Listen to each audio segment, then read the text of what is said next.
Good morning, students. Welcome to NS classes. Let us start question number 41 of most important MCQs.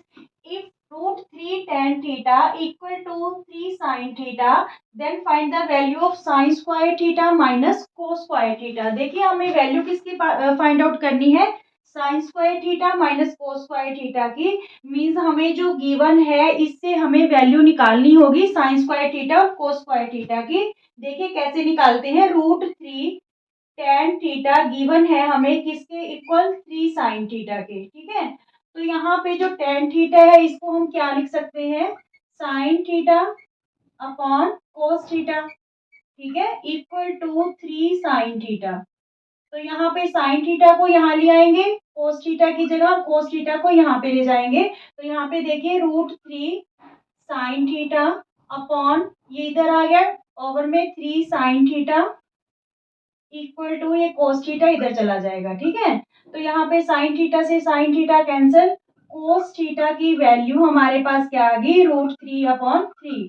पर हमें value किसकी find out करनी है, sine square theta minus cos square theta की। ठीक है, तो यहाँ पे हमारे पास कोस थीटा आया, हमें चाहिए क्या, स्क्वायर की वैल्यू। तो कोस स्क्वायर लाने के लिए हम स्क्वायरिंग बोथ साइड कर देंगे। ठीक है, तो ये हो गया हमारे पास कोस स्क्वायर थीटा, और यहाँ पे रूट से स्क्वायर कैंसिल, 3 हो गया, और 3 का स्क्वायर 3 3 जा 9।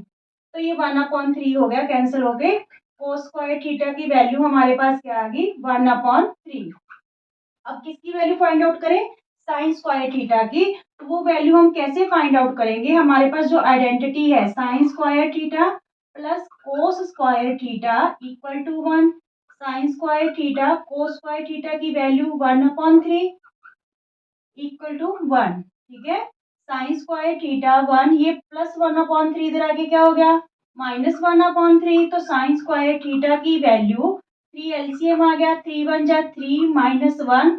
तो ये हमारे पास क्या आ गई, 2/3। ठीक है, now sine square theta minus cos square theta फिर क्या होगा, साइन स्क्वायर थीटा की वैल्यू 2/3, कोस स्क्वायर थीटा की वैल्यू हमने क्या फाइंड आउट की, 1/3। ठीक है, तो ये जो है माइनस होके क्या आ गया हमारे पास, 1/3। Means option C is correct. Is it clear? Now question number 42, if a pair of linear equations in two variables is consistent, then the lines represented by two equations are। तो जो lines represent करेंगी दोनों equation graph paper पे, वो perpendicular होंगी, coincident होंगी, neither coincident nor perpendicular, या none of the above. देखिए यहाँ पे हमारे पास जब हम पेयर की बात करेंगे लीनियर इक्वेशंस इन टू वेरिएबल्स में, तो हमारे पास 3 कंडीशंस होंगी। क्या, सबसे पहले देखिए, when a1/a2 not equal to b1/b2। ठीक है, तो इस सिचुएशन में यूनिक सोल्यूशन रहेगा।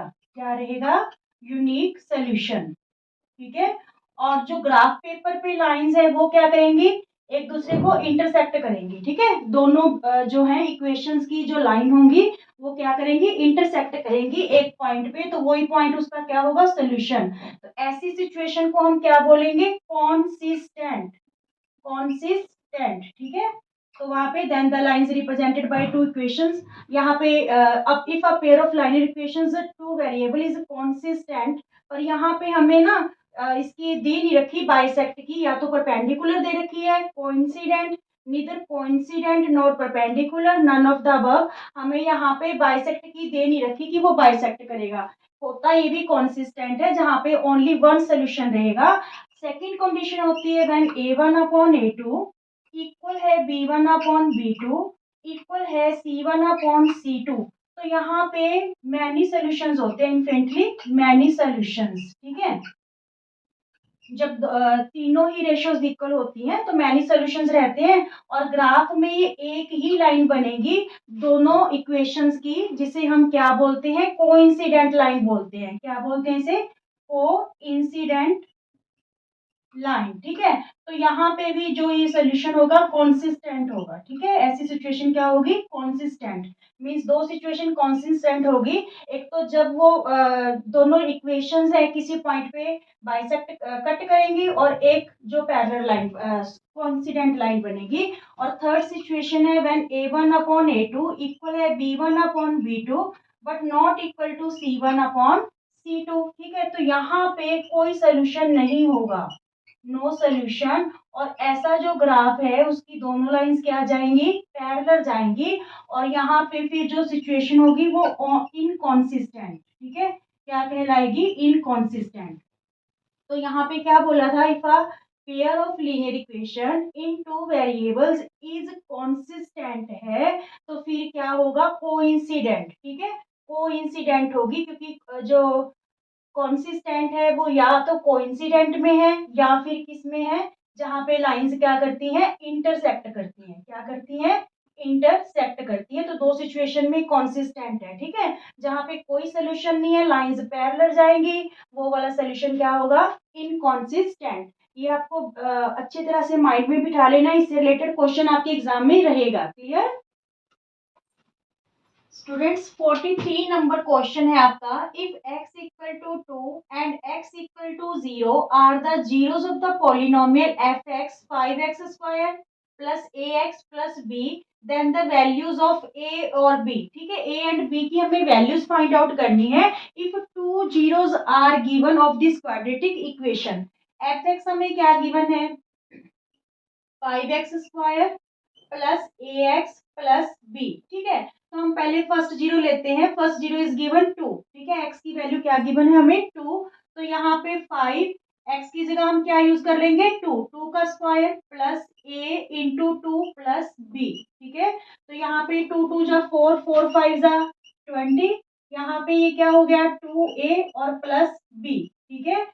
This one is the zero of this polynomial, तो इक्वल में क्या ले लेंगे 0, ठीक है। ये हमारे पास एक इक्वेशन सेट होगी।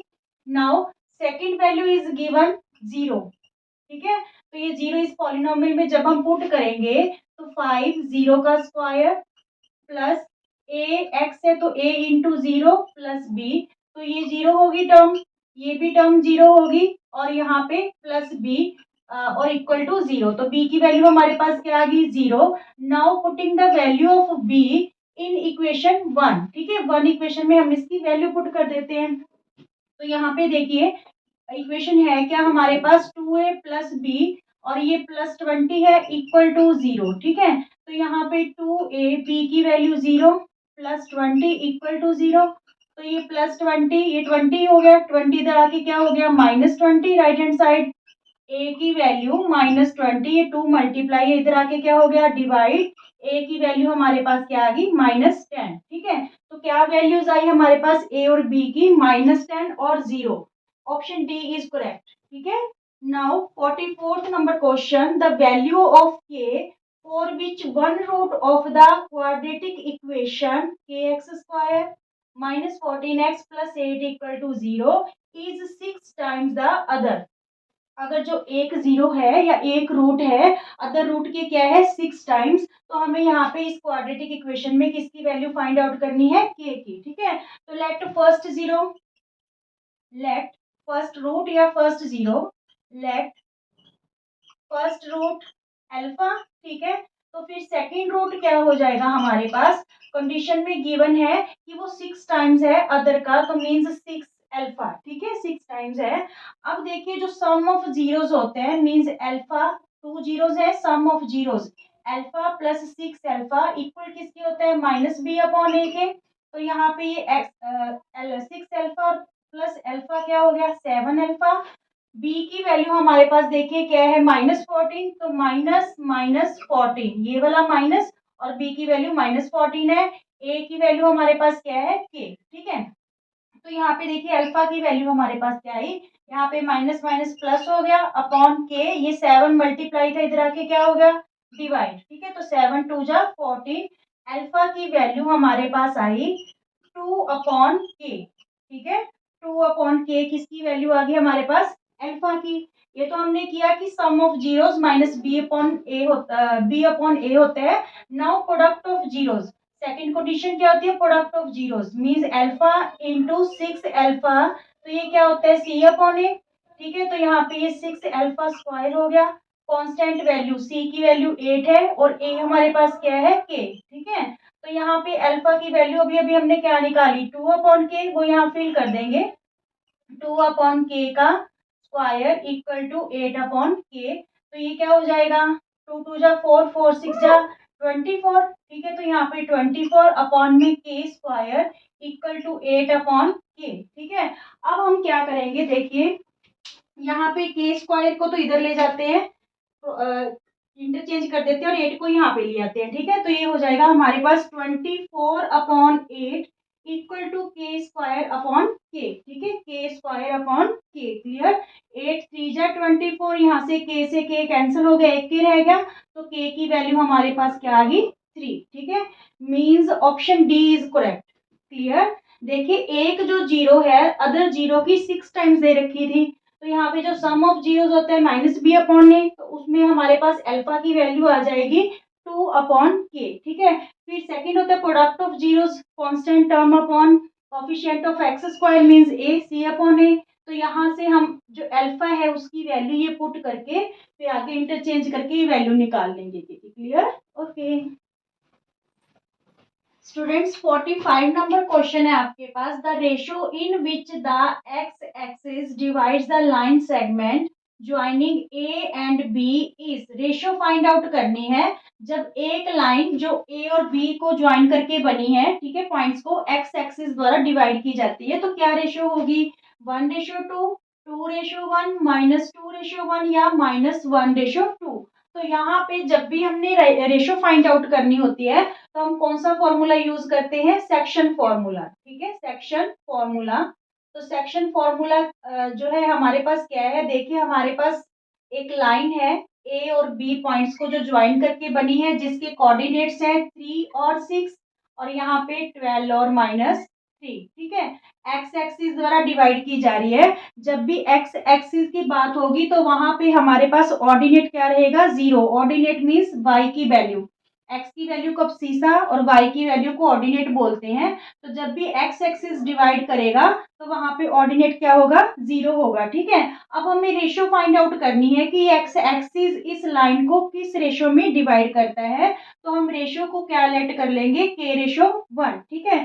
तो यहाँ पे देखिए ये वाली वैल्यू है जो 3, ये x1 है, 6y1 है, ये रेशो m1 और ये रेशो क्या है m2, ठीक है। और यहाँ पे ये x2 है 12 और -3 क्या है y2, ये x हो गया और ये किसकी वैल्यू होगी y की, क्लियर।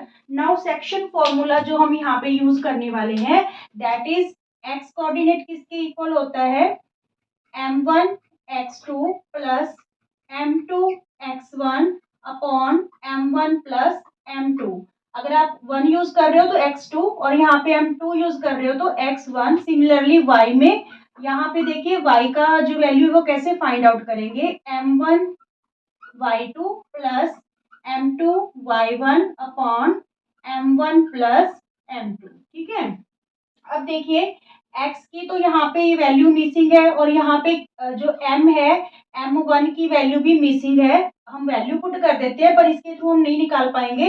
यहाँ पे हमारे पास y की वैल्यू गिवन है 0, तो यहाँ से हम रेशियो फाइंड आउट कर पाएंगे। यहाँ पे आप वैल्यूज पुट कर सकते हो, यहाँ पे x की वैल्यू तो एज इट इज रहेगी, हमें पता नहीं है, m1 हमारे पास k है, x2 12 है, ठीक है, तो ये 12k हो गया प्लस m2 1 है, x1 3 है, तो 3 1 जा 3 अपॉन k प्लस 1, ठीक है। यहाँ पे 2 वैल्यूज मिसिंग है तो यहाँ से हम रेशियो फाइंड आउट नहीं कर पाएंगे। यहाँ पे देखिए y की वैल्यू हमें क्या गिवन है 0, m1 हमारे पास k है, y2 हमारे पास क्या है -3, तो ये -3k हो गया प्लस m2 हमारे पास 1 है और y1 6 है, तो 6 1 जा 6 अपॉन k प्लस 1। जब ये k प्लस 1 0 से मल्टीप्लाई होगा तो ये सारी चीज क्या होगी 0 होगी, इक्वल में क्या रहेगा -3k प्लस 6, -3k को लेफ्ट हैंड साइड ले आइए प्लस का हो गया, k की वैल्यू हमारे पास क्या आ गई 6/3, तो ये 2 आ गई। k की वैल्यू, रेशियो को हमने क्या लेट किया था k:1, ठीक है, k:1 लेट किया था, मीन्स क्या आ गई रेशियो हमारे पास 2:1, ठीक है। तो which option, option B is correct, clear. अब देखिए the smallest number by which √27 should be multiplied so as to get a rational number, √27 को किससे मल्टीप्लाई करें ताकि वो एक रैशनल नंबर बन जाए, बिकॉज √27 इज इरेशनल नंबर। तो हम यहाँ पे देखेंगे कि √27 के फैक्टर जब बनाए, 27 के फैक्टर क्या होंगे 3 3 जा 9, 9 3 जा 27, तो ये 3 का पेयर बन गया, ये 3 तो बाहर आ गया, यहाँ पे क्या रह गया √3। अगर इस नंबर को हम √3 से मल्टीप्लाई कर देते हैं तो ये क्या हो जाएगा, यहाँ पे √3 3 हो जाएगा, 9 आ गया, तो 9 क्या है रैशनल नंबर, मीन्स √27 को हम किससे मल्टीप्लाई करेंगे √3 से, ताकि वो क्या बन जाए एक rational number. Clear? Okay students, 47 number question है, if the nth term of an AP is 3n minus 8 then its 16th term. अगर हमें एक nth टर्म है जो एपी की, मींस an 3n माइनस 8 दे रखी है, तो हमने क्या फाइंड आउट करना है a16, ठीक है, मींस 16th टर्म पता करनी है। तो यहाँ पे n की जगह हम क्या ले लेंगे 16, तो यहाँ पे 3 इंटू 16 माइनस 8, तो 16 3 जा 48 माइनस 8, तो यहाँ पे हमारे पास a16 मीन्स 16th टर्म क्या आ गई 40, means option D is correct. Clear? Now the difference between the circumference and the radius of a circle is 37 centimetre, then the area of the circle is, हमें क्या given है, difference given है किसका, circumference का और radius का, ठीक है, कितना गिवन है 37, तो हमें फाइंड आउट क्या करना है, area of the circle, area of circle. चलिए करते हैं। सर्कमफेरेंस क्या होता है 2 pi r minus r equal to 37, दोनों टर्म्स के पास आर है, कॉमन है, तो आर हमने कॉमन ले लिया, यहाँ पे रह गया 2 पाई माइनस 1 इक्वल टू 37, ठीक है। यहाँ पे आर 2 पाई, 2 मीन्स पाई की वैल्यू 22/7 माइनस 1 इक्वल टू 37, तो यहाँ पे 2 जा हमारे पास हो गया 44, आर 44/7 माइनस 1 इक्वल टू 37, ठीक है। तो यहाँ पे आर देखिए 7 एलसीएम लेंगे तो ये तो 44, और यहाँ पे 7 1 जा 7 इक्वल टू 37, आर यहाँ पे 44 में 7 माइनस करेंगे तो ये क्या आ गया हमारे पास 37/7, ठीक है, इक्वल टू 37, आर की वैल्यू हमारे पास क्या आ गई, ये इधर आके रेसिप्रोकल हो जाएगा, 7/37, 37 से 37 कैंसल, आर की वैल्यू आ गई हमारे पास 7 सेंटीमीटर। फाइंड आउट क्या करना है, area of circle, area of circle क्या होता है पाई आर स्क्वायर, तो पाई की वैल्यू हमारे पास 22/7, आर हमारे पास क्या आया है 7, 7 का स्क्वायर है मीन्स 7 इंटू 7, 7 से 7 कैंसल, 7 2 जा 14, 7 2 जा 14 और 1 15 सेंटीमीटर, ठीक है, means 154 centimetre square is the area of the circle. Is it clear? Okay students, 49 number question है, in an isosceles right angle triangle if the hypotenuse is 5√2 centimetre then the length of side of triangle is, isosceles triangle है students, isosceles triangle क्या है जिसमें two sides equal होती हैं, ठीक है, hypotenuse given है हमें 5√2 सेंटीमीटर, और जो ये इक्वल साइड्स हैं इन्हें हम क्या लेट कर लेते हैं x सेंटीमीटर, ठीक है, ट्रायंगल को नेम दे लेते हैं ABC। तो हमें यहाँ पे length of the side of the triangle, जो इक्वल साइड्स है वो फाइंड आउट करनी है, क्या है इनकी वैल्यू, तो देखिए because it is a right angle triangle तो यहाँ पे हम पाइथागोरस थ्योरम यूज कर लेंगे, हाइपोटेन्यूज का स्क्वायर इक्वल टू बेस का स्क्वायर प्लस परपेंडिकुलर का स्क्वायर, ठीक है। तो यहाँ पे h की वैल्यू हमें दे रखी है 5√2, ठीक है, और बेस और परपेंडिकुलर दोनों इक्वल थे इसलिए हमने इनको क्या लेट कर लिया x, यहाँ पे 5 5 जा 25, 25 2 जा 50, क्योंकि √2 को √2 से करेंगे तो वो 2 बन जाएगा, ठीक है, equal to X square plus X square क्या हो गया 2x², ये 2 इधर आके क्या हो गया डिवाइड x², तो यहाँ पे 25 रहा, 2 25 जा 50, ये स्क्वायर इधर आके क्या हो जाएगा √x की वैल्यू हमारे पास क्या आ गई 5, मीन्स जो इक्वल साइड्स हैं वो क्या आ गई हमारे पास 5 centimetre. Is it clear? Now question number 50, C is the mid point of PQ, जो C है वो मिड पॉइंट है किसका P और Q का, ठीक है, PQ का मिड पॉइंट है, if P is 4x, P के कोऑर्डिनेट है हमें गिवन 4 और x, C is y-1, y और -1 coordinate of point C and Q is -2 and 4, then x and y, हमें x और y की वैल्यू है जो फाइंड आउट करनी है, C is मिड पॉइंट, ठीक है, तो यहाँ पे हम मिड पॉइंट फॉर्मूला यूज करेंगे, क्योंकि मिड पॉइंट होता है तो रेशियो क्या रहती है, 1:1। तो हम यहाँ पे कौन सा फॉर्मूला यूज करने वाले हैं, mid point formula. Mid point formula ये क्या होता है, हमारे पास यहाँ पे x जो होता है एब्सिसा, उसकी वैल्यू क्या होती है, x1 प्लस x2 अपॉन 2, और जो y होता है उसकी वैल्यू होती है मिड पॉइंट में y1 प्लस y2 अपॉन 2। ठीक है, तो यहाँ पे x1 plus x2 means 4 minus 2, 4 minus 2 upon 2। ठीक है, और x की वैल्यू हमें क्या गिवन है, y। देख लीजिए एक बार, ये x1 हो गया, ये y1 हो गया। ठीक है, ये x है और ये -1 क्या है, y, और ये हमारे पास है x2 और ये 4 क्या है, y2। तो जब हम मिड पॉइंट पता करेंगे, x की वैल्यू हमारे पास क्या रहेगी, x1 plus x2 upon 2 means 4 plus minus minus 2, 4 minus 2 upon 2, और x की वैल्यू हमारे पास यहाँ पे क्या गिवन है, y। ठीक है, तो यहाँ पे मल्टीप्लाई हो गए। चलिए यहाँ पे 2/2 क्या आ गया, 1 आ गया, तो y की वैल्यू हमारे पास क्या आ गई, 1। ठीक है, नाउ यहाँ पे देखिए जो y कोऑर्डिनेट है, यहाँ पे y की वैल्यू हमारे पास क्या है, -1 equal to y1 means x plus 4। ठीक है, y1 plus y2, x plus 4 upon 2। यहाँ पे हम मल्टीप्लाई करेंगे तो ये हो जाएगा -2 इक्वल टू x प्लस 4। तो x की वैल्यू हमारे पास क्या आ गई, -2, ये +4 इधर आके क्या हो गया, -4, x की वैल्यू आ गई -6। ठीक है, -6 और 1, ये 2 वैल्यूज आई हमारे पास। x एंड y की वैल्यू पूछी थी, तो -6 और 1, -6 और 1 means option A is correct. Is it clear? Okay, thank you.